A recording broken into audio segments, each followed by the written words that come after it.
Today topic of discussion is interfacing the input-output devices. So we have certain basic concepts related with the interfacing concepts related with the input-output devices. Whenever we have to design the interfacing circuit, the approach for designing the interfacing circuit for any input and output device, it is primarily determined by the instructions which are used for the actual transfer of the data. Any input output devices can be interfaced with the 8085 in two different modes. One is peripheral mapped input output and another is memory mapped input output. Now in peripheral mapped input output, the instructions are different. These instructions are called in and out instructions, which are used for the data transfer, and the device is identified by the 8-bit address. But in case of memory mapped input output, all the memory related instructions are used for the actual transfer of the data, and the device is identified by the 16-bit address. So the instructions have the format out 8-bit address for output and in 8-bit address for the input. So when the microprocessor is asked to execute these instructions, it will first read the machine code which is stored at the two successive memory location, and then read the switch position at the defined 8-bit port address by enabling the interfacing device of the port. Now the data byte indicating the switch position from the input port will be placed in the accumulator or from the accumulator to the output port. Now, as far as the machine cycles are concerned, M1 and M2 machine cycles are used for reading the total instruction, and M3 machine cycle is also used. Of course, it is a 2-byte instruction, but it took 3 machine cycle, M1, M2 for reading the total instruction, and M3 cycle in which 8085 places the address of the input or the output port on the lower order address bus and asserts a read signal or the write signal, whichever is used, which is actually generated in the form of input output read or input output write signal, which enables the port, and then data is transferred accordingly. Now, as far as the device selection and the data transfer is concerned, the objective of interfacing the input output device is to get the data byte to be transferred, and in and out instructions serves that particular purpose, that is transferring of the data. And during M3 cycle, the data is available on at the data bus, and if we connect this data bus to the latch, which we can catch this information. Now the question is, when should we enable the latch, and when we should what should be addressed to that latch? Now the latch should be enabled when the input output oblique memory signal is high and read and write signal is active low. If both the signals are activated, then only it is possible, and address is also available on the address bus during the M3 machine cycle. Now the task is to generate one pulse by decoding the address. The address will be coming either from A7 to A0 or A15 to A8 to indicate the presence of the port address, as well as it generates a timing pulse by combining input and output oblique memory and the read oblique write signal to indicate that the data byte is on the data bus, and use these pulses to enable the latch. So what we can do, we can summarize the point for interfacing is concerned. We can summarize it as that, first of all, the first step is to decode the address bus to generate a unique pulse corresponding to the device address on the bus, and this is called the device or the input output address pulse. Now second is, then this address pulse which is generated, it is combined or ANDed with the device address pulse along with the control signal to generate a device select, that is input output select pulse, that is generated only when the signals are asserted. And third, that we have to use input output select pulse to activate the interfacing device, that is input and the output port. So this figure which is showing it is a practical decoding circuit for the output device, and this output device is having the address 01. Why it is 01? Because the address lines from A7 to A0 are connected to the 8-bit NAND gate that functions as a decoder. Now line A0 is connected directly, and A7 to A1 are connected through the NOT gate or the inverters. Now when the address bus carries address 01, the address bus carries address 01, the gate G1, this gate generates a low pulse. Now when it generates a low pulse, if it generates the low pulse, then only it is possible to generate the a pulse from the G2, otherwise the output remains high.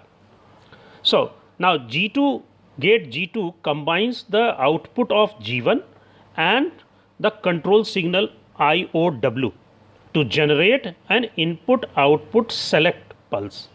Now with both the input signals are low, then only the pulse will be generated as a device select pulse. Meanwhile, in machine cycle 3, the content of accumulator are placed on the data bus, and are available on the data bus for a few microseconds, and therefore it is necessary to latch this data which is available on the data bus for the actual display. So the input and the output select pulse clocks the data into the latch for the display by the LED, which is represented in this particular figure. Now there is another concept which is being used in the form of absolute or the partial decoding. Now what happens, this is the figure which is representing the partial decoding, and this is the figure which is representing the absolute decoding. Now there is a little bit difference in this particular figure. In the figure number 1, all the 8 address lines are decoded to generate one unique output pulse, and the device will be selected only when the address is 01. So this is called absolute code decoding, and it is a good design which is normally used in practice. However, to minimize the cost, the output port can be selected by decoding some of the address lines as shown in this particular figure, which is figure number 2. Now this is called partial decoding. As a result, the device has multiple address, but this is going to create a multiple address. Why it is so? Because the address line 1 and 0, A1 and A0 are not connected. You see, in place of A1 and A0, input output memory and the write signal is connected. Now this A1 and A0 is replaced by input output memory and the write signal. Now because of this address lines A1 and A0 are not connected, they become the don't care logic level. When they become the don't care logic level, they can be assumed as the value 0 and or 1. Thus, this output port latch can be accessed by the hexadecimal address, and those addresses may be 00, it may be 01, it may be 02, or it may be 03. Of course, it is going to save the cost of the component, but it is going to create a confusion that the same latch will have different addresses. Now, how the input interfacing is being done means the devices which are input devices, which has to be interfaced. How this figure shows the input interfacing. Now, as far as this figure shows, it is an example of interfacing an 8-key input port. The basic concept of this circuit is same as that of the address lines are decoded by using 8-bit NAND gate. Now, when the address line from A7 to A0 are high, high means FF. If all the lines are 1, it means the input is FF. Then the output of NAND gate goes low, and it is combined with the controls line, that is input output R.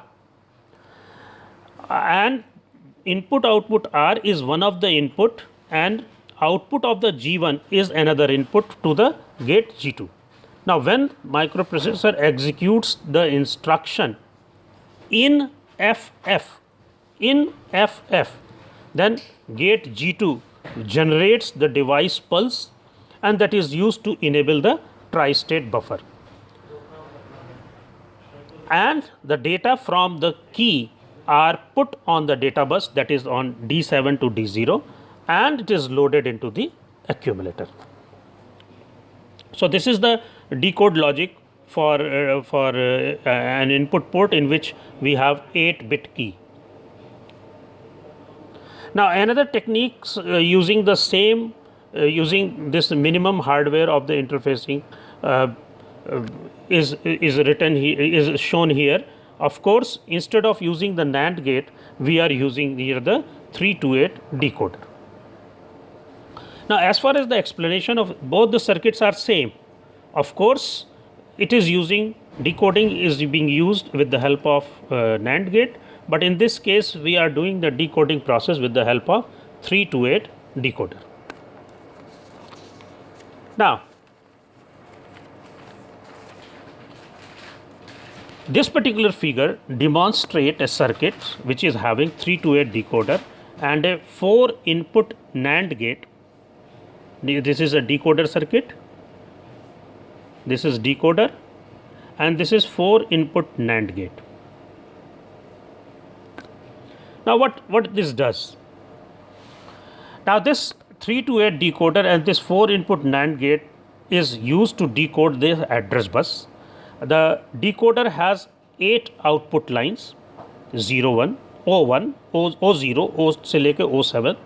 Then we can use this circuit to generate 8 device address pulse for the 8 different addresses. Now, the second step is to combine the decoded address with the appropriate control signal to generate the input output select pulse. Now, the output O0 here is logically ANDed with the negative AND gate with IOW control signal. This output, the output of this gate, this one gate, the output of this gate is input output select pulse for the output port. And now the third step, first the address is decoded, then it is combined with the control signal, and now the third step is to use this pulse, that is IOSEL, that is input output select pulse, to enable the output port. It is going to enable the output port which is connected with the latch. Now, this figure shows that input output select pulse enables the LED latch with the output port address F8. How it is F8? Because A7, A5, A6, A7, where is A7? No, I am showing, just wait. Now, A7,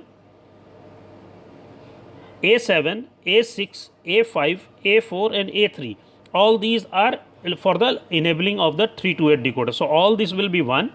A2, A1 and A0 should be at 0 because O0 is connected with the output, O0 output of the 3 to 8 decoder is connected with the latch. So, the address will be A7, A6, A5, A4, A3 is equal to 1 and A2, A1, A0 is equal to 0. So, the address will become F8.